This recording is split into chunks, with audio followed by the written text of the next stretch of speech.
सद्गुरू श्री ब्रह्मचैतन्य महाराज गोंदवलेकर यांचं प्रवचन 10 एप्रिल. सर्वस्वी राहावे रामास अर्पण. आता ऐका माझे वचन, मनाने व्हावे रामार्पण. माझे नाते गोते एक राम, हा भाव ठेवून जावे रामास शरण. अनन्य व्हावे भगवंती, जो कृपेची साक्षात मूर्ती. रामा आता करणे नाही उरले जाण, तुला आलो मी अनन्य शरण.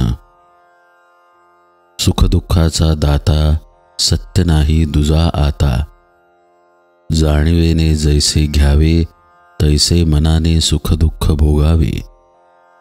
मी माझेपणाची जोपर्यंत धडपड जाण, तोपर्यंत नाही समाधान. सर्वस्वी राहावे रामास अर्पण, हाच उपाय सांगती साधुजन. रामाला अर्पण व्हावे कोण्या रीती, त्याचा मार्ग सज्जन सांगती. प्रयत्ने विण राहो नये, फळाची आशा ठेवू नये. भगवंताला विसरू नये, कर्तव्य या दृष्टीने कर्म करावे. प्रथम राखावे भगवंताचे अधिष्ठान, तेथे व्हावा प्रयत्नाचा उगम. अखंड राखावे अनुसंधान, येणे कर्म होईल सहज रामार्पण. वृत्ती राखावी अत्यंत शांत, हेच संताचे मुख्य लक्षण जाण. जे जे घडेल काही, ते ते राम इच्छेने पाही. असा करावा संसार, परी असावे खबरदार. त्राता राम जाणूनी चित्ती, निर्भय करावी आपुली वृत्ती. थोर भाग्य उदया आले, रामराय घरी आले. आता व्हावे रामाचे आपण, व्यवहार प्रपंच करावा जतन. न दुजाचा दोष पहावा, त्याचा आपणापाशीच ठेवा. देह आहे परतंत्र, मन राखावे भगवंताशी स्वतंत्र. मनाने जो बांधला, परतंत्र वाटेल त्याला. शरण गेला रामचरणी, त्याला नाही दुजी हानी. अखंड करावे नामस्मरण, नीतिधर्माचे असावे आचरण. बायको मुले लहान थोर, यांनी न सोडावा रघुवीर. काळ फार कठीण आला, बुद्धिभेद त्वरित झाला.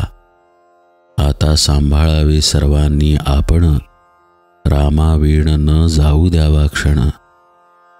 चालले तसेच चालावे, राम ठेवील तसे असावे. माझा राम जोडला आहे जाणले ज्याने, त्याला न उरले करणे.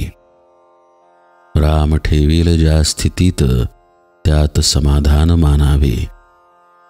रामास जे करणे असेल, ते तो करील. सदा सर्व काळ माझ्याशी वास, हाच धरावा हव्यास. त्याला न जावे लागे कोठे, घर बसल्या राम भेटे.